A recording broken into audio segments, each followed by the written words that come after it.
Hello everyone and welcome back to Stranglehold. I'm one wild sheep yet again.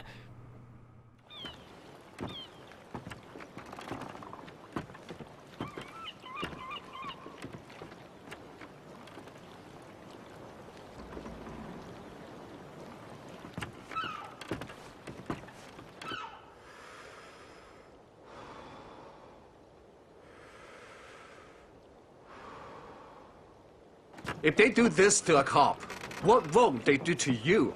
Imperial Nines come to collect today, and Mr. Wong's boat. It came this morning, but the Golden Cane are trying to take control of this place. Ah! Oh, what a thrilling start. Alright, come on Sniper Goon. So yeah, now we have the introduction to snipers in this game, folks, and honestly, snipers aren't that big a deal. Like, most of the enemy types in this game aren't that tough to deal with, because we have just normal goons that shoot at us, and we have sniper goons that also shoot at us, and they all pretty much have the same effect, you know? They try to shoot bullets at you, avoid getting hit by the bullets. Is that so hard to understand? Although now we actually have access to an assault rifle, which is one of my favorite gun types in the game, just because the assault rifles, I don't know, it's just useful, you know? Assault rifles in video games are always useful. Tequila, it's Jerry. I heard you were heading to Tai-O. Keep your eyes open for Golden Cane drug labs, and take them out if you find any. So that's right, folks, we need to go and search for all 9 drug tables, and this is why this mission can be tedious your first time through, because you won't know where these drug tables are. Now the clue to find them is if you look on top of each of the roofs, you're going to find buildings where there's black smoke, and that's meant to be a clue to go, oh, there's drug tables inside the building X, Y, or Z. The problem is, it's still very, very easy to, you know, to not be... It's very easy to miss the drug tables, and it can... My first time playing this, I was stuck in this mission in this first area for about a good... hour or two. You know, this mission could take some time. In fact, it's taken me quite a while now, and this is literally an I'm recording this knowing what I'm doing because I made a mistake, so I have to cut it out in a few seconds. But there we go, there's the first drug table. So what do? You explode it, and what you might not have noticed there is when you destroy the drug table, a doorway will actually explode open, allowing you to move on. I didn't notice the doorway my first time playing, and I didn't notice my doorway during this playthrough, so I just sort of walked around just aimlessly for about half an hour going, where do I go? Where's this doorway? And then... oh, it's here. Okay, oops. But, yeah, be careful about being too close to the drug tables though when they explode, because they explode. Explosions hurt you, you know? It might be a video game, but you gotta have some sort of realistic expectations of good old Tequila. That's one badass name. I want to be named after an alcoholic beverage. What's your name? The name's Bulmers. Mag Bulmers. Now that would be badass cop name. Okay, if I become a cop, I'm changing my name to something alcohol related because it works so well. You're about to be busted by Carling. Oh, but that's beside the point. Yay! Time to go. I love riding on those things. It's so fun. Now, whenever you do go and ride on things like that roll on, you know, like carts that roll. One good thing to make note of is the fact that when you're riding on them, you can actually steer them by pressing the analog stick left or right. It can be a bit awkward, especially considering they're usually in pretty compact areas, but you're going to see me make a good use of that later on. Anyway, that's a very tricky one to get, because you're going to actually need to blow.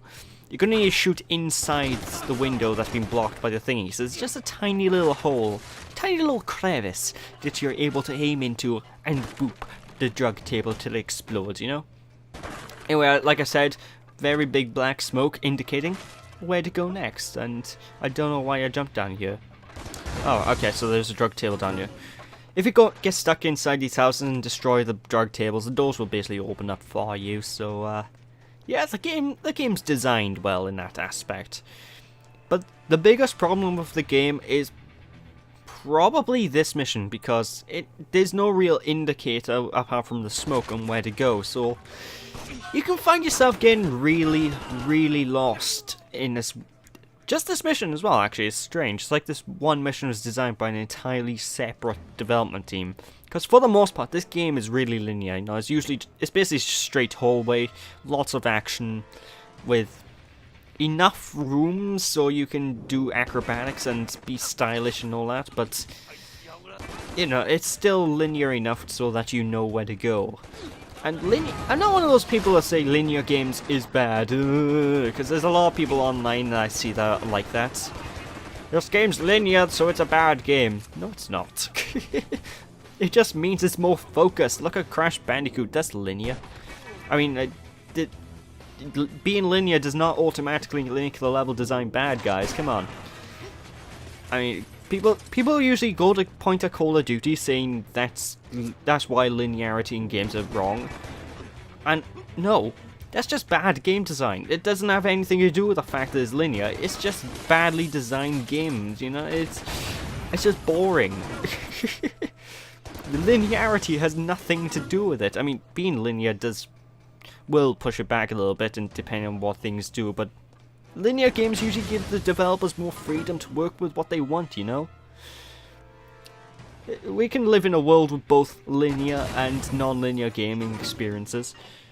Christ, it's like all the cinematic games that are coming out. Actually, the cinematic games do bug me because there's so many of them, but they have their place. I might not like the things, but they have their place in the gaming world, you know? They have their fans. Just don't oversaturate the market with them, you know? That's like the biggest problem with a lot of games. The market's being oversaturated with the same types of games. I like variety in my gameplay experiences, game developers. I don't want Call of Duty number 9011. I don't want Assassin's Creed 22, you know? Just give me something new.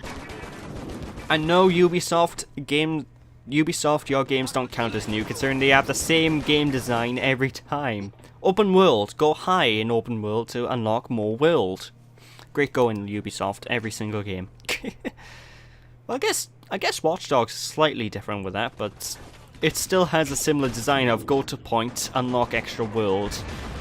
You know, Christ, I want some linear games in my life, you know, people. God damn, some focused game experiences where they can make decent levels. I don't know where this tangent's come out of. I don't know. It just really bugs me, you know, when that's all I can say about the matter. Anyway, I love this sequence by here. When you're ziplining down, the screen will slow down, and if you destroy the thing holding the rocks up, well, the enemies will just sort of flail over it and they'll die. It doesn't even look like the rocks hit them that hard, but then again, the rocks could be pretty damn heavy. They could be trapped there. Tequila, you monster! Well, I guess that's to be expected when you're named after an alcoholic drink. So, yeah.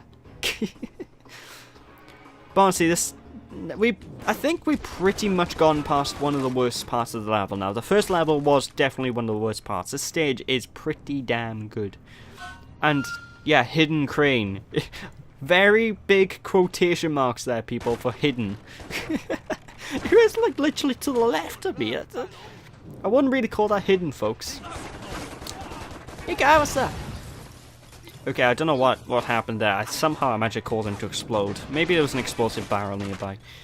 Because yes, this game does have the classic video game trope of explosive barrel near goon, blow up explosive barrel to kill goon, you know? And I like that, you know? It might be a very predictable game design at this point, but I love it in my video games. It's a very video gamey concept, and I love it. Oh, do I love it. Now, one thing that may bug people, though, in this game is the controls. Now, the controls, for the most part, are really tight, you know? Okay, Jesus Christ, I destroyed all those enemies.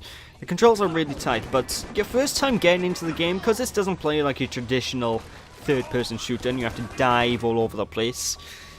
And it's not really... Actually, I can't really complain the controls about this. It's mainly just the game itself, because you can get flustered by hundreds of enemies at once. The big thing that I can see people have struggling with is because they'll be getting flustered by so many enemies. I can see people so spazzing out with the controls going, oh god, help, help! So some people may not like that, but I don't know. I like the fact this game is nothing but pure action all the way through. And for the most part, the game runs very well as well. Considering it's a pretty early Xbox 360 game, it's aged quite well, I'll be honest, you know? It has a couple of things but here and there that don't look the best, and it does have a couple of frame rate drops, but hey, it sticks to a solid 30 FPS for the most of the game, so I'm happy with that. I'd prefer if it was 60 FPS, but that's beside the point. Anyway, ladies and gentlemen, we're about to get a brand new power. Oh, it's time for the Barrage.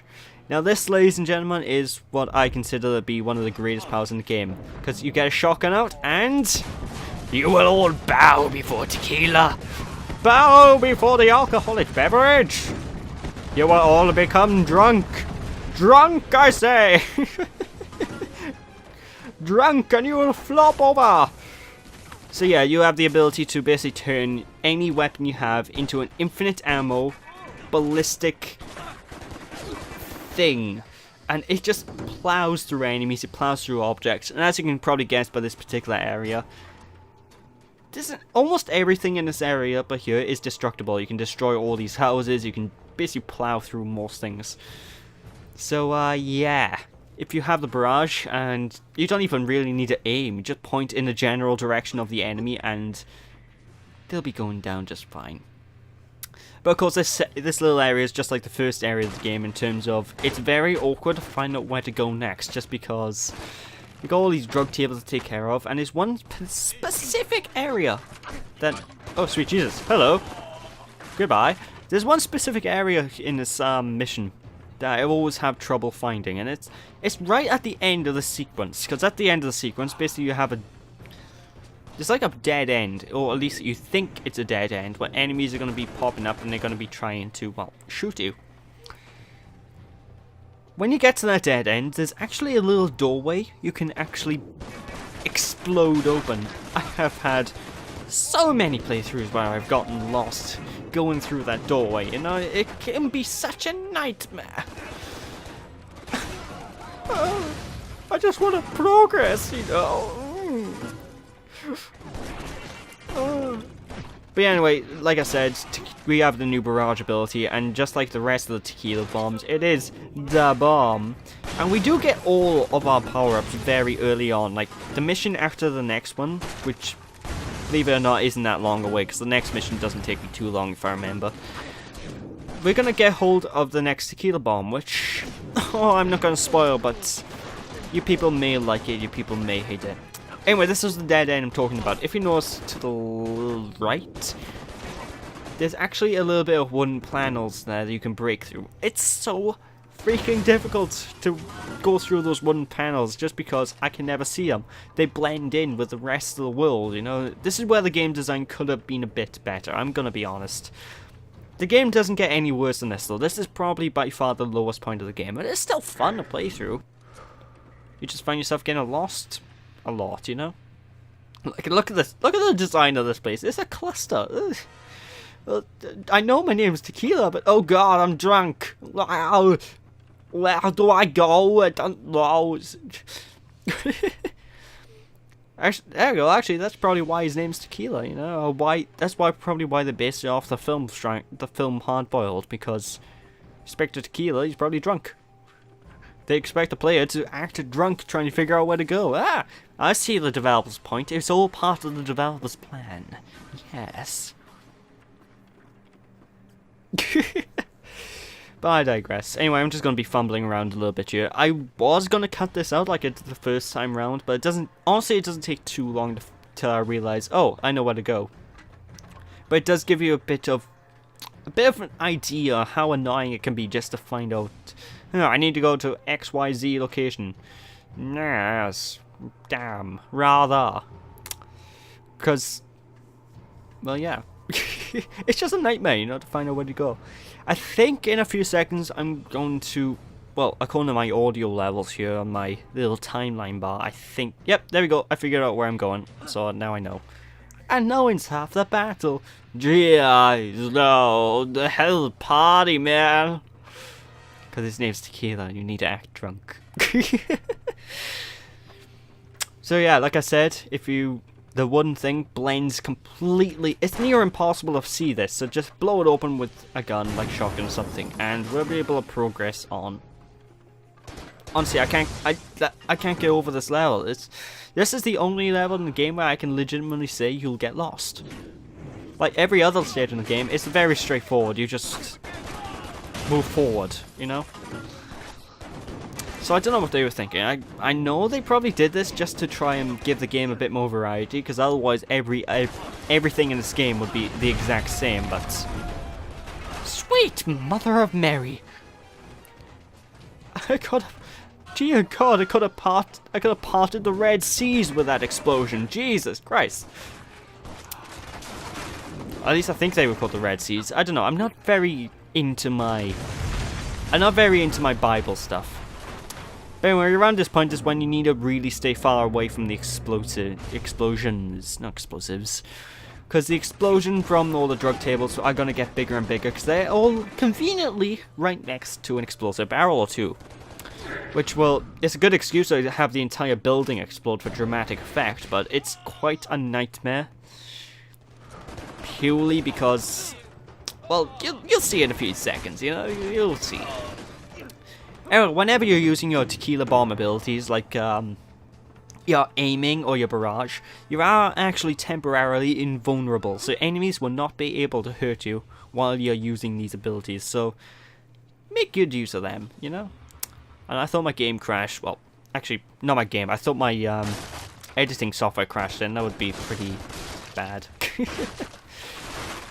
Of course, destroy all these things will allow us to have a pathway to go back up here. It's kind of an awkward way to go up. No, see this by here? Don't go this close. Jesus Christ. Didn't even look like I was that close to the explosion, so yeah. I recommend taking care of the building from a mile away. It's the best way to really be safe, you know? Because I don't know where these enemy goons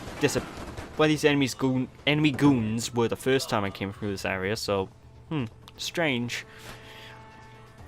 Although there are points in this game, I will be honest, I kind of wish there was a jump button. Because there is no jump button, folks. The closest you have to a jump is the ability to dive, and it's not exactly accurate. And every now and then, I just like to do a small hop just to get up on a higher platform, you know, instead of diving around like a lunatic hoping that I reach the right place. But that's just me. Again, like I said, whenever you're doing actions as well, the world will slow down, you know. Well, man, gotta go fast. Wow! Yeah, the world will slow down just to make sure you're able to aim and kill enemies. And I'm convinced that the slowdown was added in this game purely because the game would be too action-packed to handle without slowing down. Because, like, imagine playing this game without slowdown. It would be a nightmare because you won't be able to aim. Enemies would do so much damage to you, you know. So yeah, I'm convinced slowdown was added purely because of that. I mean, there wasn't any slow motion real things in the first movie of Hard Boiled, I don't think. I don't know.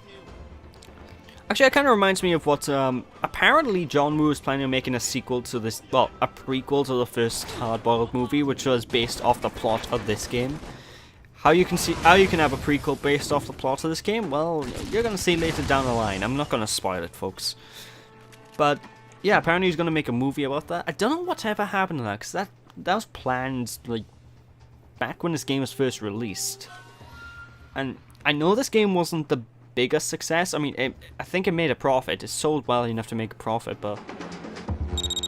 Tequila. Jerry here. Heads up. Golden Kane's got a gunboat coming to Tai-O to pick up a shipment. Don't get caught in the crosshairs.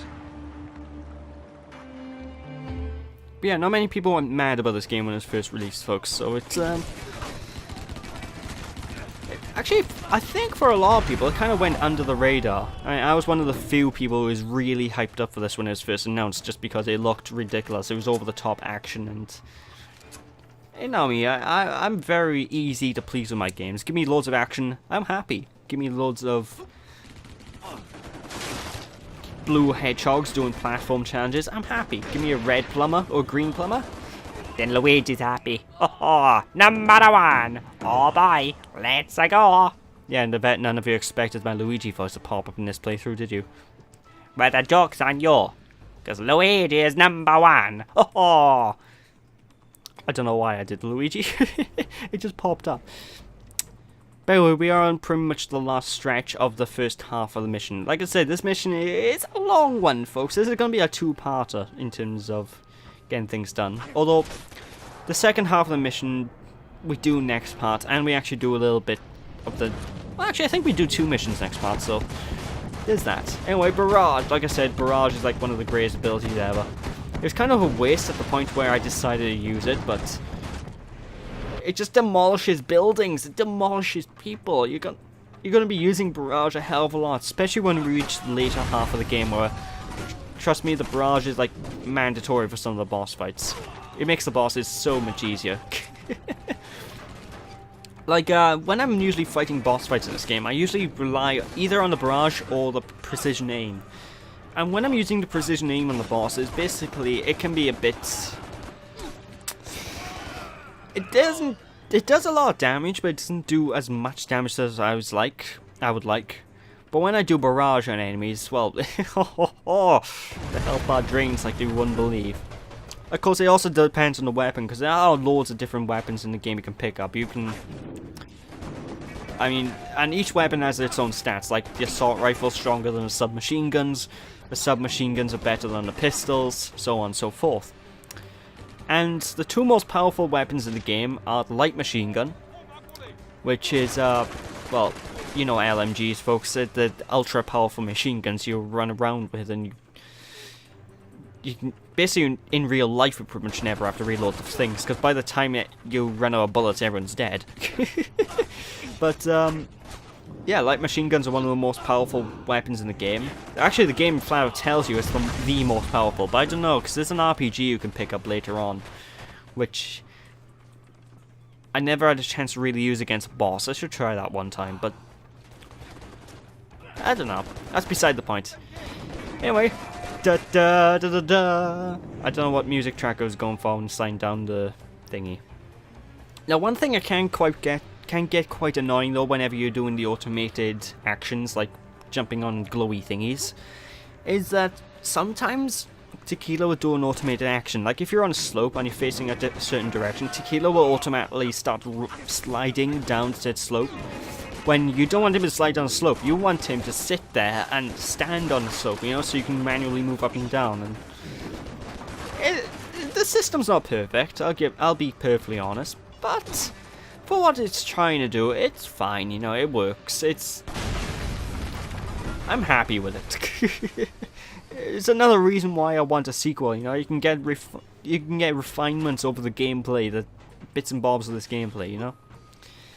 Because even though the sequel is not happening now, there will never be a sequel to this game. I really want there to be another game in this style, you know? Ridiculous, over-the-top action, very video gamey. But no, the way the industry is going, it's just not going to happen, because the game industry is focusing on realism and cinematic experiences, which is a load of bull. We put the game at 30 FPS because it's more cinematic. No, you fools, you don't do that. The game goes 30 FPS because you want better picture quality and graphics to make it look old, ultra realism. Don't use cinematic as an excuse. Say it how it is, you absolute pillocks. 60 FPS should be what all developers aim at, unless the game's impossible to do with that frame rate, you know? But I'm going to be going on a tangent if I continue onwards, and there's not much longer this part left, so I think I'm going to save that discussion about realism, graphics, and all that good jazz next time. It still, seriously, it annoys me when game developers make excuses. No, just say it how it is. Just be honest with yourselves and honest with us, for Christ's sake. We're gamers, we're not idiots. Granted, the internet can make us out to be idiots sometimes, but a lot of us are well educated, you know, educated. A lot of us have been to university and worked on things like thesauruses. I have no idea where I'm going. I don't know where this tangent's come from. Anyway, I'm not a big fan of the specific drug table by here, because it's a bit awkward to find the correct angle to shoot in. Because what you need to do is you need to shoot in a good angle, and then you need to... Basically, it's an explosive barrel you need to aim at, you know? And it's very awkward to reach, unless you can find the right angle, so... This is the angle you're meant to get at, but as you see, it took me a little bit of doing to get to it. So explore the thingy, and yeah, that's all she wrote. Oh sweet Jesus, it's coming straight for us. It's coming straight for us! Oh god, take cover! Hit the decks! Hit the decks? It's a boat! Get it? Hit the deck!